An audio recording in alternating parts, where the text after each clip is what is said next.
All right. Well, good morning, everyone. Thank you so much for coming out today to highlight this really important topic. October is Breast Cancer Awareness Month. And we know, according to the American Cancer Society's last Facts and Figures report, breast cancer is the most common cancer diagnosed in the United States.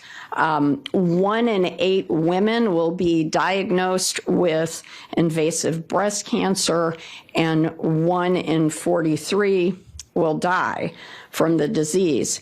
In 2024, an estimated 310,000 new invasive breast cancers were found, and there were another 56,000 cases of ductal carcinoma found in the United States. And we want men to know this is a disease that affects them as well. There were almost 3,000 breast cancer cases diagnosed last year in this country. So we are here to encourage the importance and availability of early detection because now we know that when breast cancer is small and easily treated, it usually has no symptoms. People don't even realize that they are sick. So we want to encourage people to be screened. Advances in technology and increased awareness combined with better treatments that we have, we are able to detect breast cancer earlier, and there are reduced breast cancer rates as a result. So that is the really good news.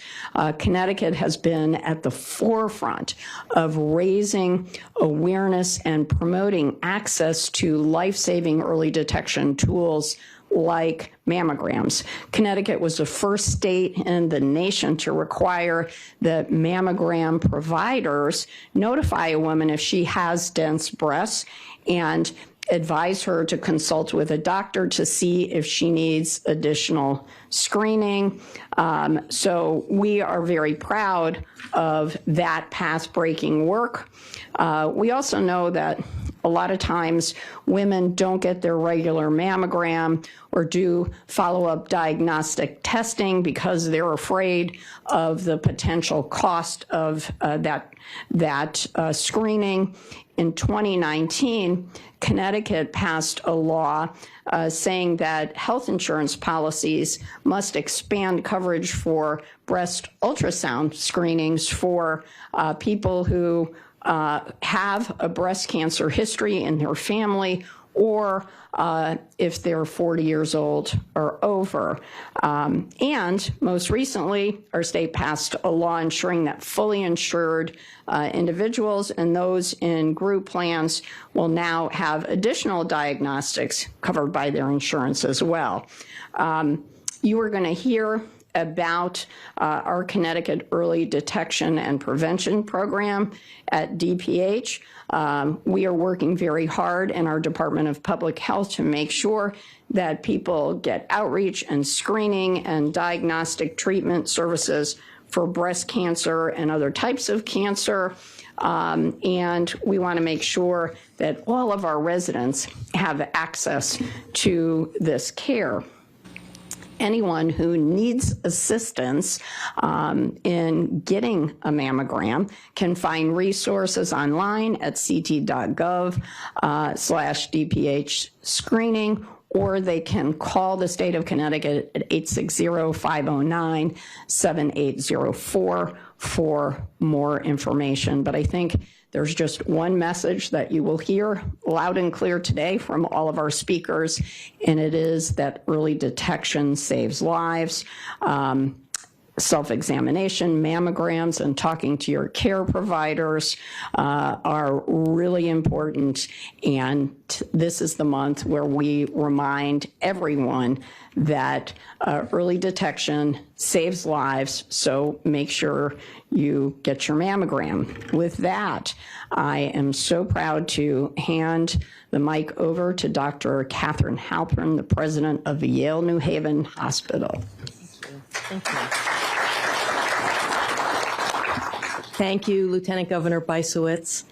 My name is Kate Halpern, and on behalf of the entire hospital team, I'm delighted to welcome such a distinguished group of guests to Yale New Haven Hospital and the Smilow Cancer Hospital. October is Breast Cancer Awareness Month, and you'll hear more about the importance of early detection from our speakers, as well as a little bit about some of the amazing research that's happening at Yale Cancer Center to improve outcomes for women who've been diagnosed with breast cancer. As a woman and as a physician, I know the importance of mammograms, and October, I would say, is a great time for all of you to remind the women you love to make an appointment for their annual mammogram. So with that, I'd like to turn it back to the Lieutenant Governor. Thank you. Thank you so much. And now we're going to hear from Dr. Eric Weiner, Director of the Yale Cancer Center and President and Physician-in-Chief of the Smilow Cancer Hospital. And I know that when I heard him speak in New Britain, he had a lot of good news, so maybe he's going to give us some good news too.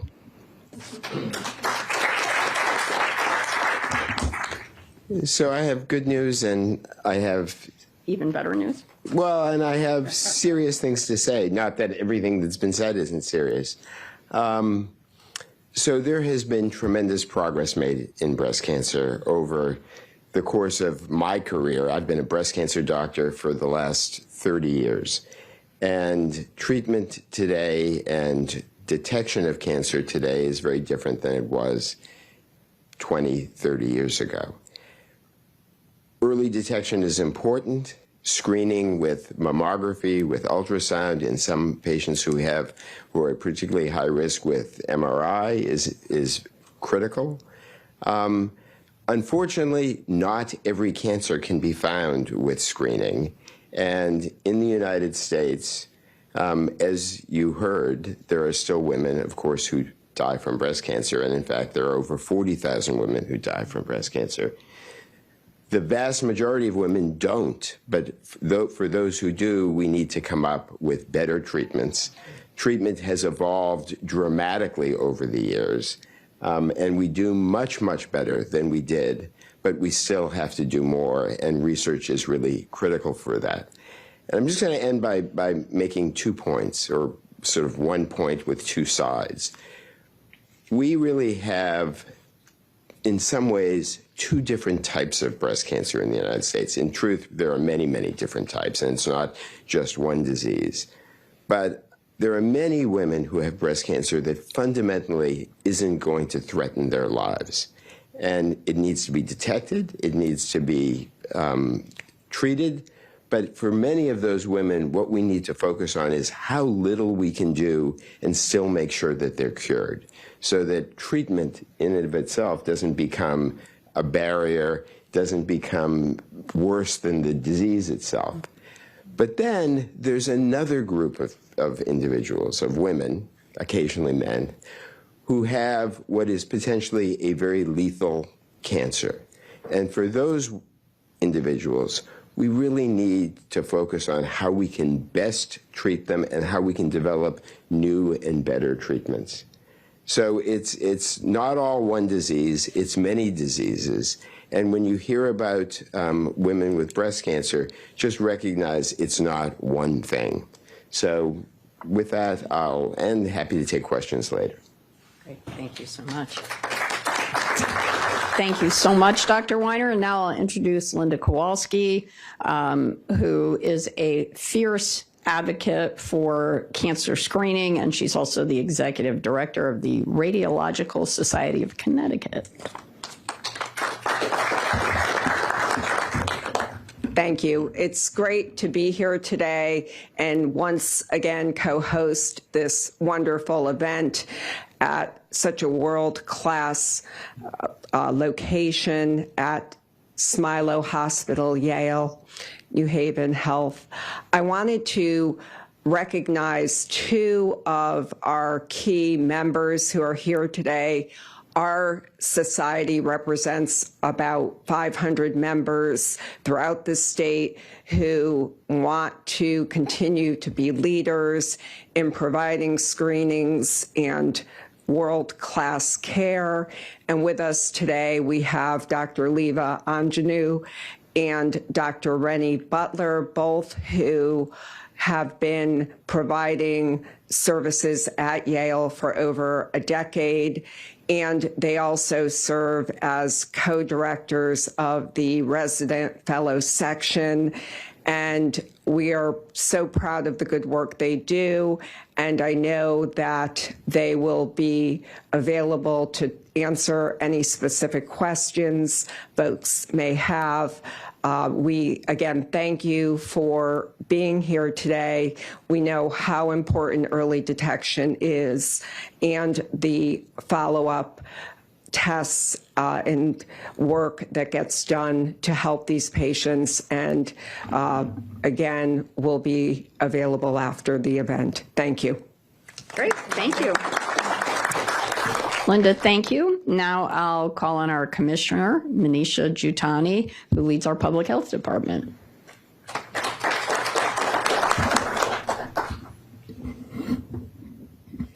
Thanks so much. In the Department of Public Health, we always look forward to the month of October to really raise awareness on the importance of mammography and screening to help prevent breast cancer. And for those who have insurance plans and maybe they get reminders from their doctors or maybe even their insurance company on screening that they should engage in, that's a great reminder. And that's a point in time where you can say, yes, let me make sure I have that appointment. I know I've got mine set for December, but this is always my reminder if I haven't done it yet. But then we have people in the state who are uninsured or underinsured. And one of the things that we do in the Department of Public Health through the support of the state of Connecticut is to be able to provide mammography for those people who are uninsured or underinsured. And we have partners in our hospitals, in several FQHCs, and programs through those systems that help provide 5,300 mammograms every single year to women who might not have otherwise gotten screening. The reality is, we all know that prevention is far better than the disease and what's going to come from there. And so having this resource and investment in our community and right here in Connecticut does go a long way in trying to help people who may not be reminded or know that they should get a mammogram or even have access to one. But I will tell you that for me personally, I can only say my experience, which is that my life was turned upside down when my dear friend and right hand, Lisa Morrissey, Deputy Commissioner at the Department of Public Health, was going through a process earlier this year in 2025, when she'll tell you her own story of a breast cancer diagnosis. But living through that in real time, navigating that with her when we had all the resources and knowledge and expertise at our disposal, and how challenging that was. How challenging that was. So imagine people who don't even have that kind of access and resource, and how challenging that might be. And I will say, having come from Yale and contacted several colleagues of my own who work here still, that was at least another lifeline I could give her to be able to help make those informed choices that she had to go through herself. But this for me is a momentous day to have her back at work, to have her by my side and working on all the very important things that we do at the Department of Public Health, and know that she's going to have a beautiful life ahead. And I'm so happy to have her here with me. Thank you. Thank you. Commissioner, thank you so much. And with that, we're going to hear from Deputy Commissioner Lisa Morrissey, and she's going to tell us her story.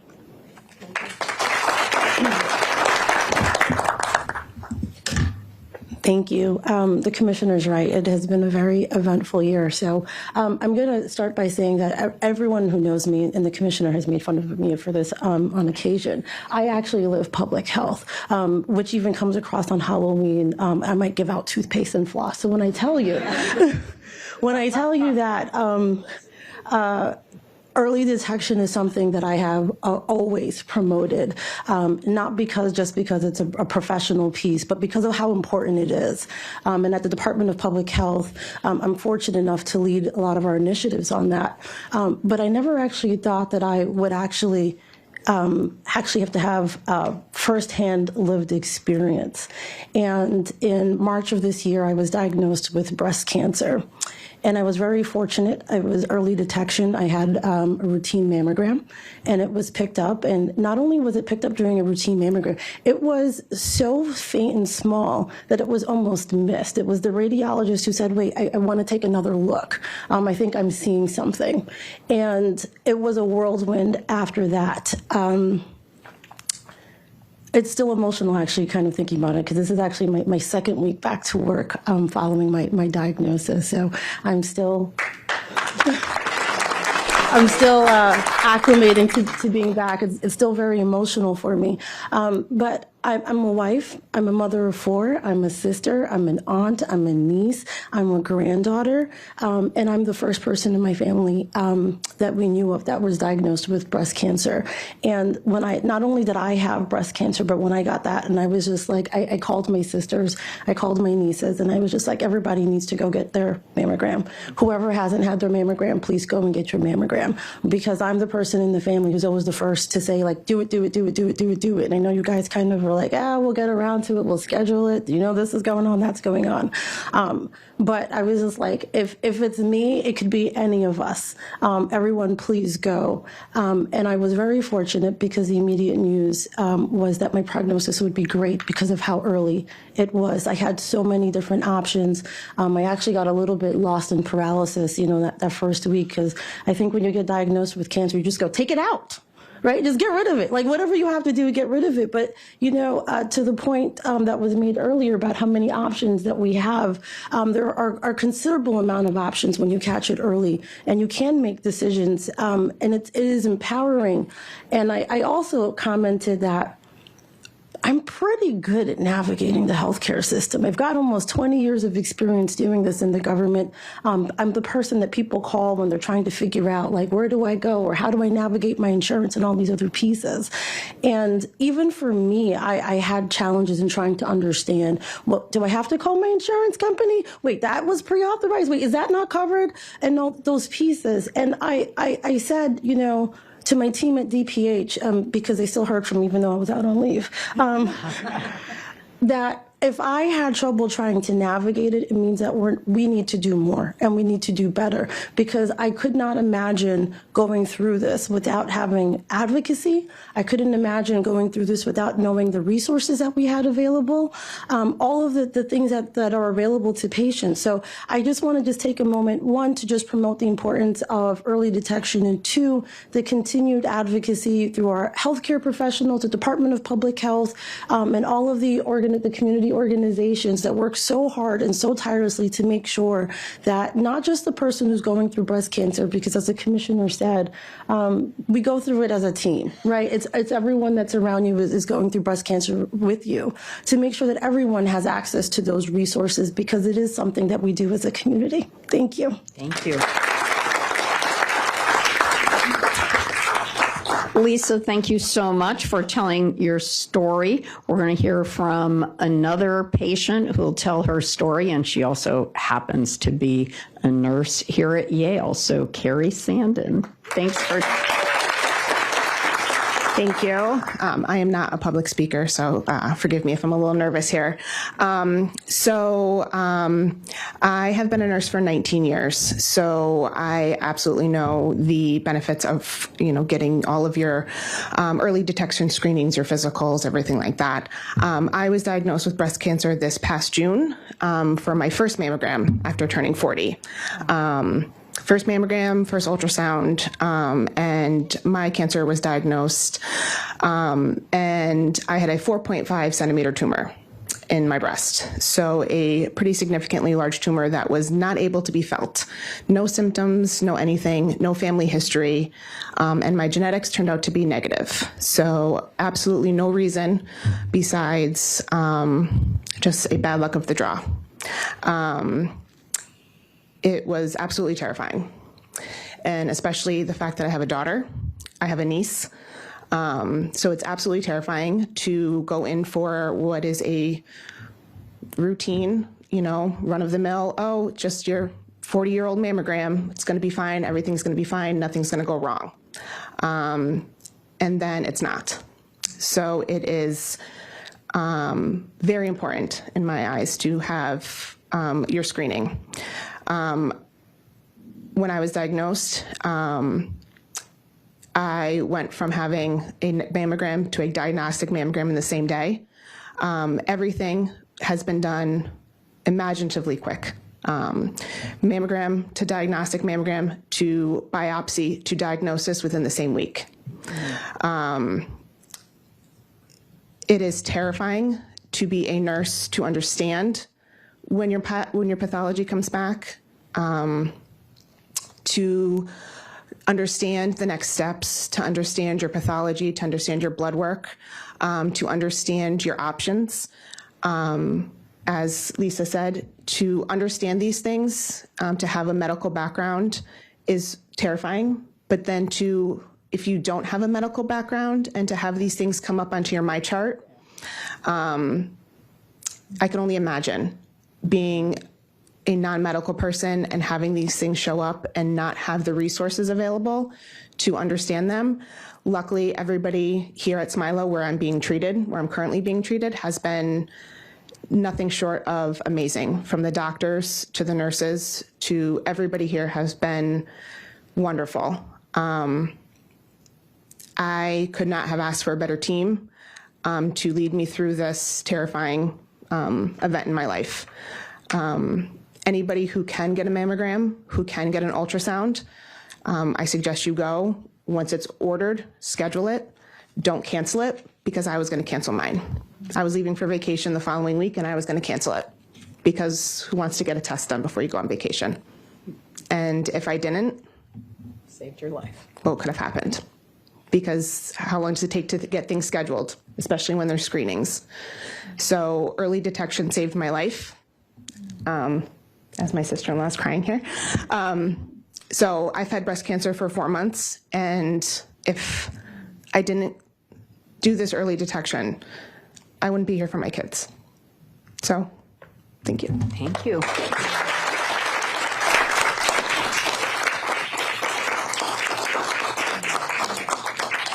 All right, so there you have two extremely powerful stories highlighting how early detection is so critical. And our final speaker will be our fearless leader, Ned Lamont.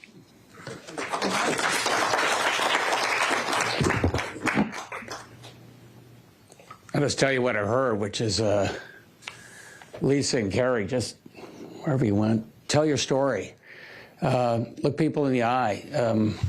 Say, I'm not going to put off this test, this mammogram, this screening, because I'm going on vacation, or I'll do it later. I think you heard the story loud and clear that early detection does save lives.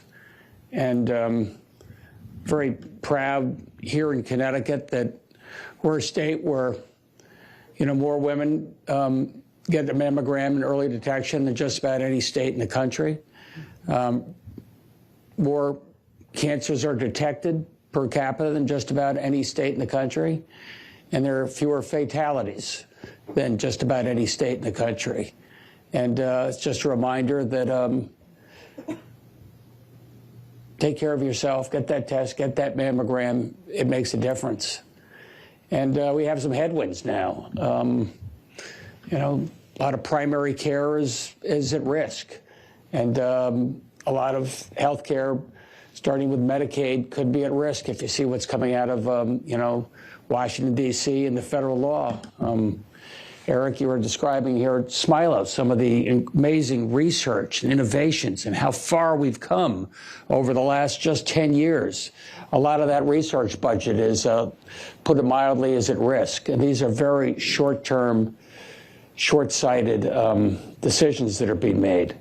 That said, let me just remind each and every one of you, we're making this easier as we can to make sure that you can get the test, make sure it's of no cost to you, make sure that your insurance covers it, make sure that we have the primary care to take care of you. And I want you to take advantage of that. And you can do that anonymously.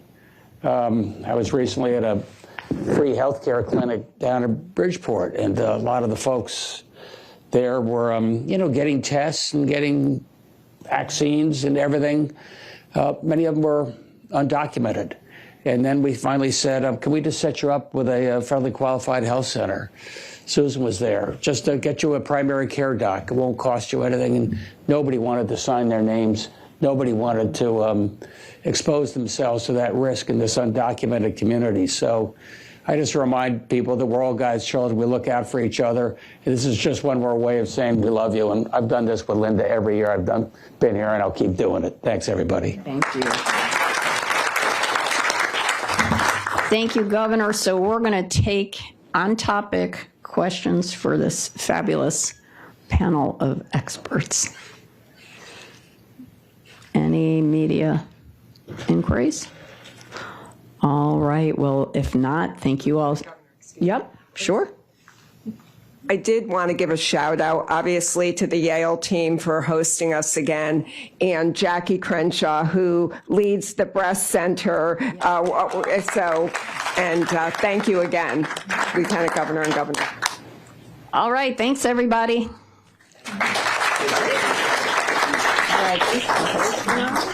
See you in the neighborhood. Great to meet you. Great to meet you. Well done. Thank you.